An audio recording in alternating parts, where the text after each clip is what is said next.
A Scandal in Bohemia. Chapter 1. The King's Mistake. For Sherlock Holmes, there was only one woman in the world.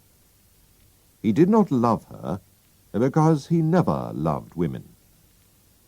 But after their meeting, he never forgot her. Her name was Irene Adler.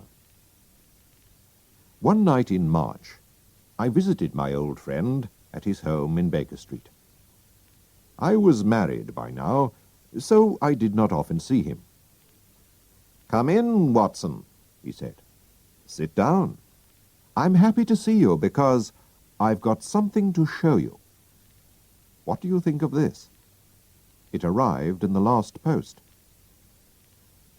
It was a letter with no date, name, or address. It said, "Tonight, someone will visit you to talk about some very secret business. You have helped other important people, and you can, we hope, help us. Be in your room at 7:45 p.m. "The paper. What do you think about the paper?" asked Holmes. I tried to think like Holmes. "It's expensive, so this person is rich. It's strange paper." "Yes, it's not English. If you look at it in the light, you can see that it was made in Bohemia. And a German, I think, wrote the letter." "Ah, here comes our man now." We could hear the horses in the street. "Shall I leave, Holmes?" I asked. "No, no, I need your help." "This will be interesting," my friend answered. There was a knock at the door. "Come in," called Holmes. A tall, strong man came into the room. He was wearing expensive clothes and a mask over his face. "You can call me Count von Kram. I come from Bohemia," he said.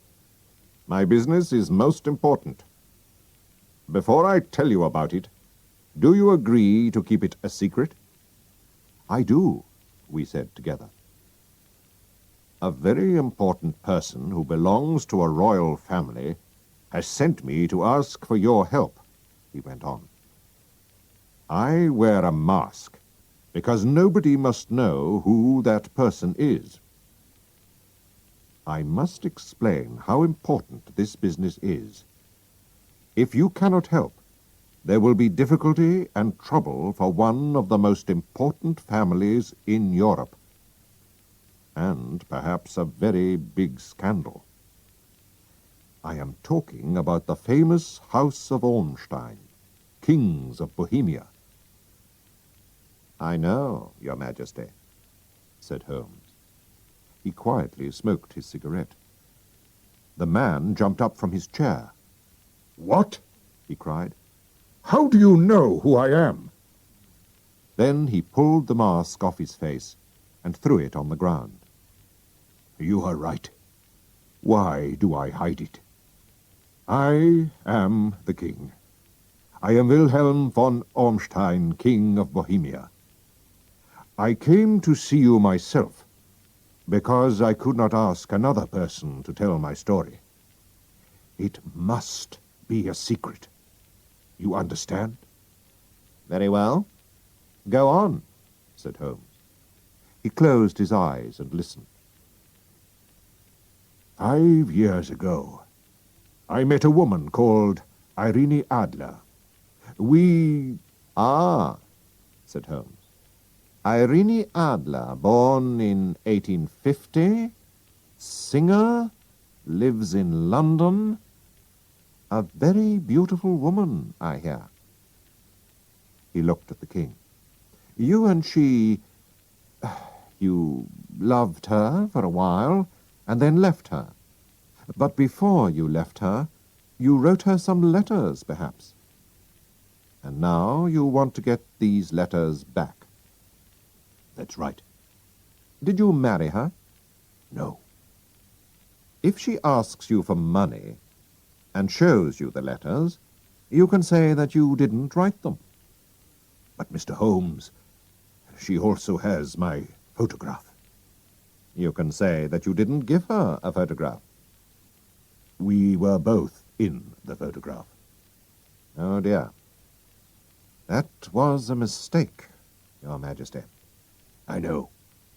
I was stupid. But I was very young.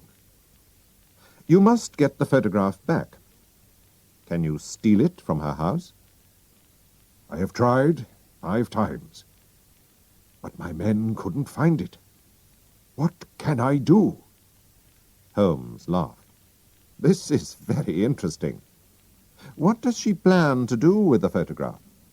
Soon I am going to marry Clotilde Lothman von Saxe-Meiningen, daughter of the King of Scandinavia. You know, of course, that we are 2 of the most important royal families in Europe. Clotilde will never marry me if she learns that I have been a friend of Irene Adler. You do not know Irene Adler. She's a beautiful woman, but she can be as hard as a man.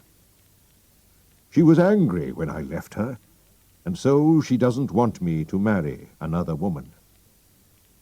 I know that she will send this photograph to the Saxe-Meiningen family. And then there will be a terrible scandal. We must find the photograph before she sends it. I am sure that we will find it, said Holmes. You are, of course, staying in London? I will write to you to tell you what happens. And the money? The king put a large, heavy bag on the table. I must have that photograph, he said. There is £1,000 here. If you need more, you must ask at once. The money is not important. And the young woman's address? Asked Holmes. Bryony Lodge, Serpentine Avenue, St. John's Wood, London. Good night, Your Majesty, said Holmes. I hope to have some good news for you soon. The king left, and Holmes turned to me. And good night, Watson. Please come back tomorrow at 3 o'clock in the afternoon. Chapter 2. A Servant Finds Out. When I arrived the next day, Holmes was not there. So I waited in his room. At 4 o'clock the door opened, and a very strange servant came in. He wore old, dirty clothes, and I had to look very hard before I saw that it was my old friend. "Holmes!" I cried. "Where have you been?" "I've had a very good day," he replied with a smile. "I've been outside Miss Irene Adler's house. Servants are always happy to talk, and so I have heard a lot about the young woman. For example, she has a good-looking man friend called Godfrey Norton, a lawyer who often visits her. Now, why? If he's her lawyer, perhaps she's already given him the photograph. But if he loves her, she won't show him the photograph." "Most interesting, Holmes," I said. While I was there, Mr. Norton himself suddenly arrived. I watched them through the windows. When he left, he jumped into a taxi. "To the Church of St. Monica, as fast as you can," he shouted. 2 minutes later, Miss Adler ran out of her house, jumped into another taxi, and called, "To the Church of St. Monica, quickly." I couldn't miss this, Watson, so I jumped into a third taxi. When I arrived, I went into the church. Godfrey Norton looked round and saw me. "Thank God!" he shouted. come here quickly." "Why?" I asked. "Come on, man, we need you."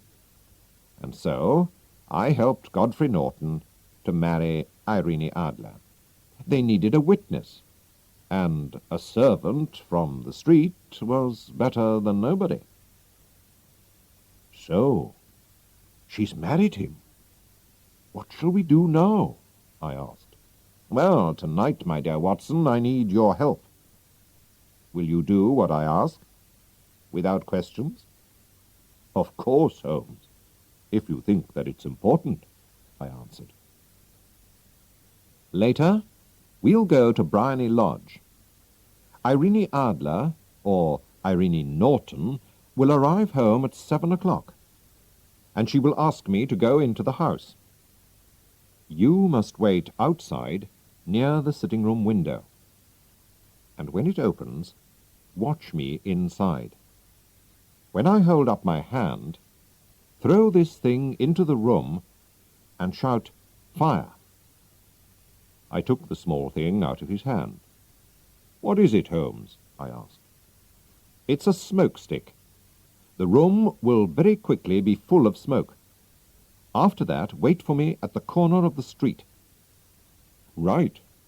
I'll do what you want," I said. Chapter 3. Fire. That evening Holmes again wore different clothes, and a large black hat. But it was not just the clothes that were different. He changed his face, his hair, everything. He was a different man. We walked together to Serpentine Avenue. Outside the house there were a lot of people who were smoking, laughing, and talking. Holmes and I walked up and down in front of the house. "You see," said Holmes to me, "I think she doesn't want her new husband to see the photograph." "But where is it?" "At her bank?" "No, women like to keep important things themselves. I'm sure it's in her house." "But the king's men tried to find it," I said. "Yes, but they didn't know where to look," said Holmes. "But how will you know?" I asked. "I won't look. She'll show me. She'll have to." Just then a taxi arrived. One of the men in the street ran to open the door. Then another man pushed him. Other men were also pushing and shouting, and a fight began. Irene Norton was in the middle of it, but Sherlock Holmes ran to help her. Then suddenly he fell to the ground, with blood running down his face. Irene Norton hurried to her front door, but she looked back. "How kind of him to help me! Is the poor man hurt?" she called.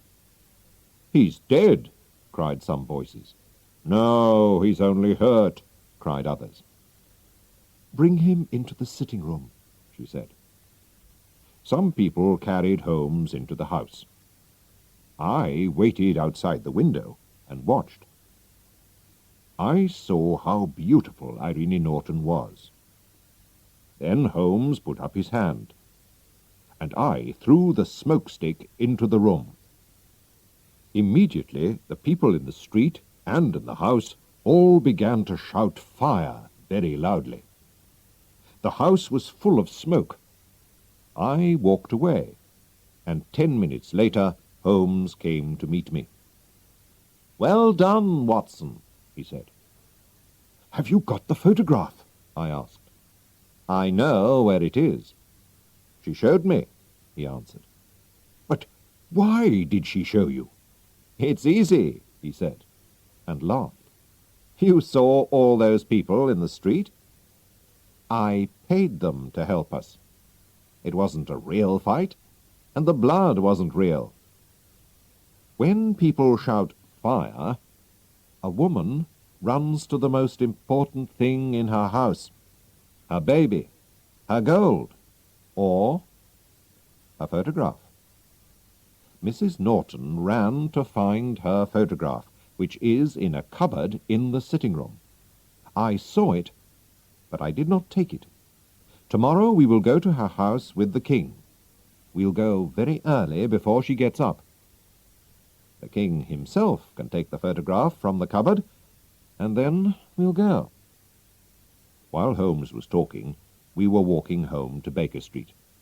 When we arrived at my friend's house, a young man hurried past us and said, "Good night, Mr. Sherlock Holmes." "I've heard that voice before," said Holmes to me. He looked down the street. But who was it? Chapter 4. A Photograph. The next day we went to Irene Norton's house with the king. An old servant opened the door. "Mr. Sherlock Holmes?" she asked, and smiled. "Yes," said my friend. He looked very surprised. "Mrs. Irene Norton and her husband left England this morning. They will never come back to this country." "What?" cried Holmes, his face white and angry. "And what about the photograph?" cried the king. We all hurried into the sitting-room. Holmes ran to the cupboard and opened it. Inside was a photograph, not of Irene Adler and the king, but of the beautiful Irene alone. There was also a letter for Sherlock Holmes. We all read it together. "My dear Mr. Sherlock Holmes, you did it very well. I thought that it was a real fire, and that you were just a kind old man. But after I opened the cupboard, I began to think. I knew about the famous Sherlock Holmes. I knew your address, and I knew that the king asked you to find the photograph. So I quickly dressed as a young man and followed you home to Baker Street. I wanted to find out if you really were Sherlock Holmes. I said good night to you outside your door. My husband and I have decided to leave England. Please tell the king that I shall not show the photograph to anybody. I love my husband, and he loves me, and he is a better man than the king. But here is a different photograph, and the king can keep this photograph if he likes. Irene Norton." "What a woman!" cried the king. "Why didn't I marry her? What a woman!" "A very, very clever woman," said Sherlock Holmes coldly. "I am sorry, Your Majesty, that this business has not finished well." "No, no," said the king. "She writes that she will never show the photograph to anybody. I need nothing more than her word. There is no danger for me now. How can I thank you, dear Mr. Holmes?" "I would like just one thing, Your Majesty." "Tell me at once what it is," said the king. "This photograph." The king looked at him in surprise. "Irene's photograph?" he cried. "But of course, it is yours." And so there was no terrible scandal in the royal families of Europe, and Sherlock Holmes still has the photograph of the woman who was cleverer than he was.